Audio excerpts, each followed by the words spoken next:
이슈를 전문가와 함께 다각도로 심도 깊은 분석을 해보는 시간입니다. 마켓 인사이드. 오늘 이 시간은 2013년 주식시장에 대해서 알아볼 텐데요. 함께해 주실 분은 하나대투증권의 양경식 이사입니다. 안녕하세요. 안녕하십니까. 네. 먼저 이제 2012년 주식시장이 얼마 남지 않았습니다. 내일도 대선으로 휴장이고요. 또 크리스마스까지 휴장을 한다면은 지금 한 7거래일 정도 남았거든요. 네. 올해 마지막 남은 주식시장 어떻게 전망을 하세요? 막판까지 계속해서 시장이 방향성을 쉽게 잡기가 어려운 그런 환경이 계속되고 있다고 볼 수가 있겠습니다. 전체적인 시장은 여전히 재정 절벽과 관련된 이슈에 지금 현재 발목이 잡혀 있는 상황이라고 볼 수 있겠는데, 일단은 재정 절벽 이슈가 해결적으로 가닥을 잡아가고 있고 그런 데 대한 기대감이 높아지고 있기 때문에 시장 전반적인 센티멘트가 그렇게 나쁜 상황은 아니라고 보고 있습니다. 근데 문제는 재정 절벽이 끝나고 난 이후에 재정 절벽만 해소가 되면 모든 게 또 다 좋은 것은 아니라는 관점에서도 시장을 한 번쯤 되새겨볼 필요가 있겠다고 판단이 됩니다. 그렇게 보면 내년도 1분기 때의 경제 성장률이 약간 낮아질 수 있다는 점도 생각을 해볼 필요가 있겠고, 그 다음에 1월 달에 발표되는 2012년도 4분기 기업 실적도 예상보다 낮아지고 있다는 점도 생각을 해보실 필요가 있겠습니다. 그래서 재정 절벽에만 너무 파묻혀서 재정 절벽이 끝나면 모든 것이 다 해결된다는 이런 관점보다는 재정 절벽과 관련되는 불확실성에 대해서 해소가 될 거란 기대감이 먼저 선반영됐고, 이슈가 재정 절벽이 해소가 되더라도 시장은 여전히 해결할 문제가 남아있다는 관점에서 보면 본격적인 상승보다는 1950선 중심의 등락 과정이 연말까지 이어질 것으로 예상을 하고 있습니다. 네, 이렇게 남은 연말의 주식시장 전망을 좀 해주셨는데, 이제 증권사별로 2013년 증시 전망을 다 내놨습니다. 하나대투증권에서는 2013년 증시에 대해서 일단 헤드라인으로 판의 변화, 긴축과 성장의 화해로 제시를 하고 있거든요. 그렇습니다. 이게 어떤 의미인 건가요? 일단 2013년도에도 글로벌 경제, 우리나라 경제를 포함해서 저성장 국면이 계속될 것으로 예상을 하고 있습니다. 근데 이 저성장 국면이 지속이 되지만 약간의 성격이 좀 다르다는 관점에서 판의 변화를 말씀을 드렸는데, 일단 그림을 한번 보시면은 2008년에서 2009년 동안에 미국이 금융위기가 시작되면서 전 세계가 굉장히 어려웠습니다. 그에 따라서 금리를 내렸고 정부는 재정 지출을 크게 확대하면서 경제가 다시 좋아졌습니다. 그런데 2010년부터 시작해서 과도한 재정 지출 때문에 유럽 중심, 그다음에 선진국 중심으로 재정에 대한 부채 문제가 심각하게 부각이 됐고요. 그것들로 인해서 재정 부채를 줄이기 위한 노력들이 필요하다, 이런 처방전이 내려졌습니다. 그런 측면에서 긴축이 강화가 됐고요. 그래서 강력한 긴축 정책이 시행되면서 유럽의 위기가 발생을 했고, 미국도 작년도 같은 경우에는 그 예산안 통과와 관련돼서 심각한 문제가 있었고 재정 절벽 이슈가 아직까지 남아있는 상황이라고 볼 수 있겠습니다. 근데 문제는 강력한 긴축을 했는데 이 긴축하는 과정에서 그러면 정부 부채가 줄었느냐? 줄지가 않았습니다. 왜냐하면 성장이 급격하게 낮아져서 성장이 예상보다 회복이 더뎌졌기 때문에 부채는 오히려 갚지 못하고 부채는 계속해서 늘어가는 상황이 반복됐기 때문에 전반적으로 글로벌 경제의 처방전이 2013년부터는 좀 바뀌고 있다, 이렇게 판단을 하고 있습니다. 그렇게 보면 결국에는 긴축 강도는 좀 약화시키면서 양적 완화는 지속해서 성장에 대한 동력을 회복하는 쪽으로 글로벌 경제가 판이 변화될 것으로 생각을 하고 있습니다.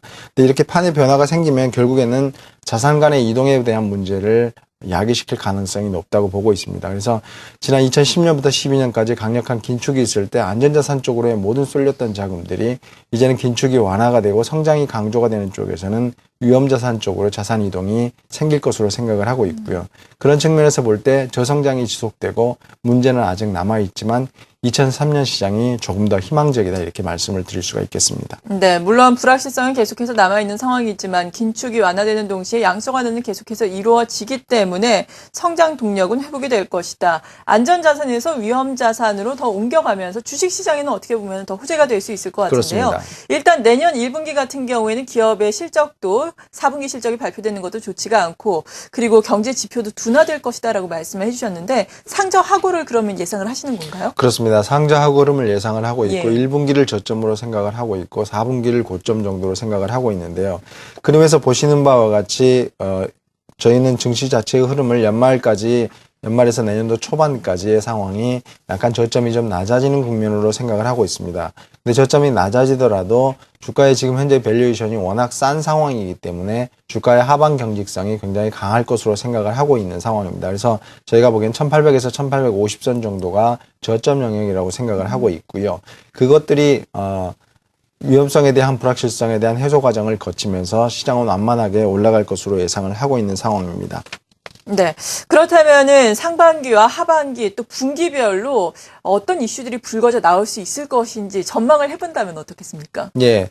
워낙 예상하기가 좀 어려운 측면도 있지만 이미 드러난 그렇죠, 예. 이슈 중심으로 좀 잠깐 말씀을 드리면 일단 상반기에는 재정절벽하고 유럽 쪽에서는 이탈리아의 총선이 가장 중요한 이슈가 될 것으로 생각을 하고 있는 상황입니다. 특히 1분기 같은 경우에 재정절벽 이슈가 지금 현재로는 타결에 대한 기대감이 높아지고 있지만 여전히 마찰적인 요인이 남아있기 때문에 1분기쯤 특히 1월 중에서 해결이 될 가능성이 있다고 보고 있는 상황이고요. 그 다음에 두 번째는 경기 둔화와 관련된 불확실성도 1월 중에는 1분기 중에 특히 부각이 될 것으로 예상을 하고 있습니다. 재정절벽 이슈가 문제가 해결이 되더라도 결국에는 정부는 지출을 축소해야 되고 세금은 인상됐기 때문에 미국 경제 성장률이 다소 둔화될 가능성이 높다고 보아지고요.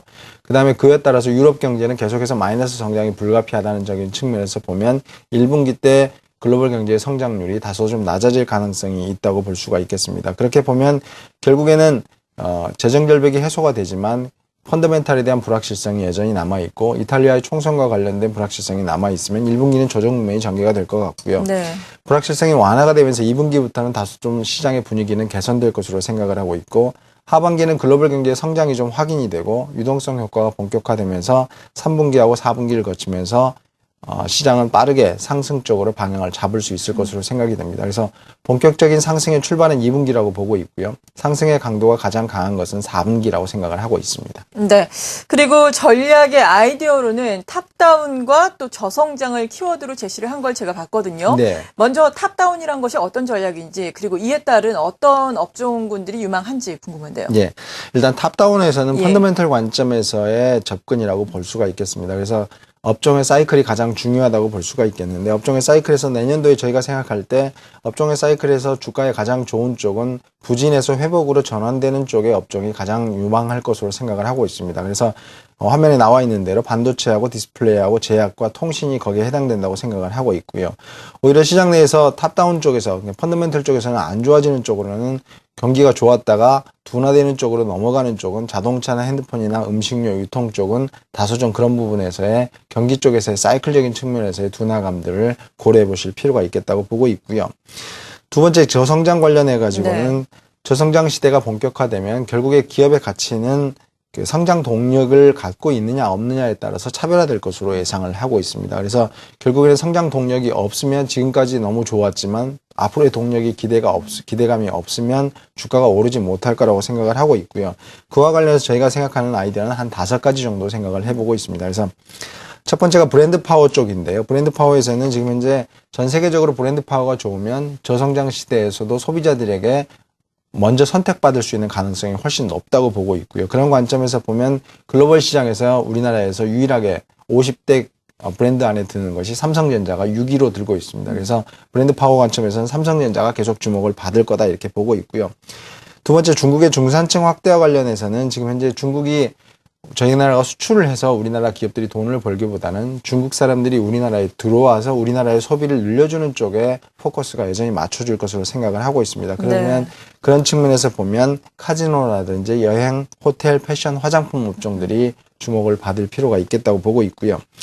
세 번째는 기가코리아 프로젝트와 관련된 동력들이 예상이 되고 있습니다. 이 부분은 뭐냐면 내년부터 시작해서 2020년까지 정부가 추진하는 야심찬 전략이라고 볼 수가 있겠는데 지금 현재 LTE 속도보다 50배가 빠른 통신 속도를 구현하는 프로젝트입니다. 네. 그러면 그와 관련해 가지고 저희는 컨텐츠 쪽과 플랫폼과 네트워크와 디바이스 쪽에서 상당한 그 부가가치가 창출될 것으로 예상을 하고 있고요. 그 관련주들을 한번 주목해 보실 필요가 있지 않을까 싶습니다.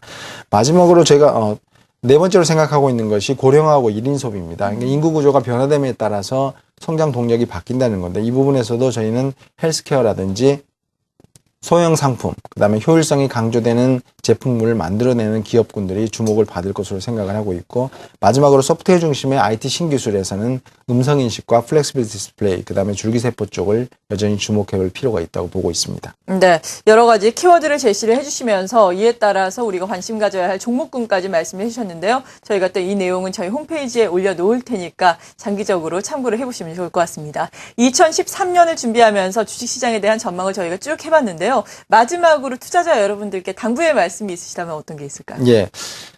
불확실성이라는 과거에 집착하시기보다는 변화하는 환경에 좀 발빠르게 적응하시고 새로운 희망을 발견하시는 한 해가 되셨으면 좋겠습니다. 내년에도 여전히 불확실성으로 시작을 할 것 같은데, 그 불확실성이 이제는 추가적으로 더 강화되기보다는 약화되는 쪽에 더 무게를 두셨으면 좋겠고요. 그렇게 되면 이제는 불확실성에 의해서 좀 더 위축되기보다는 앞으로의 상황을 긍정적으로 생각하시고 시장에 대해서 장기적으로 대응하신다면 2013년도 좋은 결과가 있지 않을까 싶습니다. 네, 하나대투증권의 양경식 이사와 오늘 이 시간 함께했습니다. 감사합니다.